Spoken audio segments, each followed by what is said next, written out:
Over 90% of the people in the world experience food cravings, and they are the exact reason why people can lose fat, but then they crash out and lose all their progress. Which is why after 4 years, I found the best steps to take to finally beat your food craving problems. So I want to give you the 4-step process I give to all my clients when they're trying to lose fat that helps them to fuck their food cravings off and actually make progress. Starting with step 1, don't diet for long periods of time. Being in a calorie deficit fucking sucks, and the longer you're in it, the higher your cravings are gonna get, and this is how most people lose all the progress they've made when they lose fat. Let me show you with this. People go in a deficit and they lose fat. Then they have one food they're craving, which makes them crash out, eat everything in sight, which shoots up their calories and their scale weight. Then they feel like a little piggy, they drop their calories, crave those foods again, eat them again, they feel like a little piggy again, drop their calories again, eat the foods they're craving again, over and over again, forever. This is called yo-yo dieting, when your calories go super high, then you drop them so that you can lose fat. Then it's too hard to stick to, so you crash out, eat all the foods you're craving, then you go and drop your calories again to try and lose fat, and you just keep repeating this cycle. And this is why so many people give up on their fat loss, because they've hit this point where they've repeated it way too many times, and they think everything is stacked up against them and they can't achieve their goal. So, how long do you diet for, and when do you stop? The best approach for you is spend 3 to 4 months in a calorie deficit losing fat. After this time, you need to go back up to your new maintenance level because it's now changed since you weigh less. Going back up in calories, you're basically giving your body time to reset because the longer you diet, the hormone that makes you feel full goes down and the one that makes you feel hungry goes up. Which is why you see bodybuilders eat enough food to feed a small African village after they're done with their shows because all their hunger hormones are out of whack. You're gonna stay at your new maintenance level for 1 to 2 months so that your body can reset these hormones. Then you're gonna go smash a calorie deficit again. Once you're reset, you're fresh to go and you're ready to diet again until you're the body weight that you wanna be. But when we go into this new fat loss phase, we need to take step 2. Plan what you're going to eat. Cravings become a lot fucking easier if you have no idea what you're meant to be eating. So, plan out your meals for the day, plan when you're going to eat them, and make sure they all add up to your exact calorie intake. Because when you leave no room in your meal prep, it allows you to just turn your brain off and only eat what's in these containers. If it's not on the meal plan, it's not going in your mouth. Yes, that might sound a little bit autistic, but sometimes you need to build a really good routine, especially with your meals, if you want to make progress with your fat loss. By planning out exactly what you're going to eat, you are reducing all this mental fatigue of wondering, should I eat this food? Oh, that food looks really nice. Maybe I should have that instead. If you're only eating what's in the containers, you've made it all fit into your calorie deficit, so cravings are fucking out the window because they can't fit in. So by planning out, your cravings are gonna fuck off and your fat loss is going to be a lot fucking easier. There is more tips you can get every day that's gonna make your fat loss a lot easier below, but finish this video before you do that. If you have planned out all your meals though, but you're still struggling with your cravings, that takes us on to step 3. Don't keep cravings in the house. Build your environment so that it makes your goal of fat loss as easy as possible to achieve. And what I mean by that is, it's pretty hard to eat your cravings if they're physically not there for you to eat.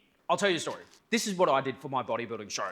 I fucking love bread. But because I was trying to lose fat, this gone out of the house because I knew I did not have the discipline to not eat that if I was staring at it every day. But we're not robots and there's normally other people that live in your house. So what do we do there? What you can do, if people are eating the foods you're craving, you can get them to hide them so you don't know where they are. Or another thing that has worked for me and other clients, hide them out of sight so you don't see them if you walk in the kitchen. That way you don't see them and the trigger in your brain that goes, oh, I could go for a snack, never happens to you. The best thing to do though is to not have them in the house. And if other people want them, go out and buy them. I'll tell you how you can do this because my client Elijah, he has kids and every time they want ice cream, he puts them into the car and then they drive somewhere to go get ice cream. So they still get their ice cream, but it's not in the house to trigger him into wanting to eat it. And he doesn't have to test his willpower with food every single day. So don't keep the foods you're craving in your house so that you can build your environment to make fat loss as easy as possible. Which takes us to our last point, which is by far the most important one, to not crash out on the foods you're craving. Step 4, eat your cravings. Now, before you get up in arms about that, I want to tell you a story. A year and a half ago, I woke up at 2 a.m. and all I could think about was food. I laid in bed for an hour thinking about food until I finally got up and binge ate the fuck out of everything in sight.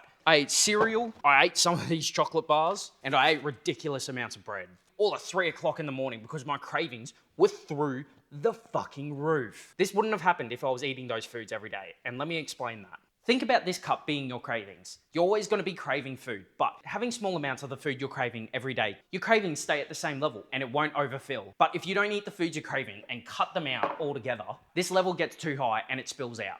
I let the cup spill. So don't do what I did and fit the foods that you're craving into your deficit. Plus, by having them every day, it gives you something to look forward to. Because when your day at work is fucked and it makes you want to have a bath with a toaster, you're going to be daydreaming about the chocolate bar you can have that night because you made it fit into your calorie deficit. Now, if you're a smart cookie and been paying attention, this goes completely against keeping your cravings in the house. So what should you do? Well, you can use the other steps that you've learned. You can get someone to hide them for you and then give them to you when you want to have them. And you can hide them out of sight as well. But one of the most underrated things that no one talks about is having smaller pre-packaged packets. Fucking hell, that was a tongue twister. Having these small ones, it gives you a set amount to eat. Because we've all had a packet of Oreos at home and you go, oh, I'm only gonna eat 2. And then 1 packet later, you're like, where the fuck did all those Oreos just go?